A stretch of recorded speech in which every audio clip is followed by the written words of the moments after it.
Darating din ang araw, malalaman ang totoo.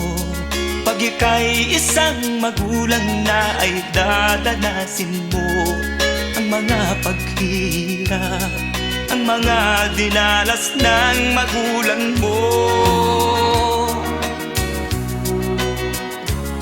Sasabihin mong tama pala sila ama't ina, hindi pala birong maging magulang ko, alam ko na.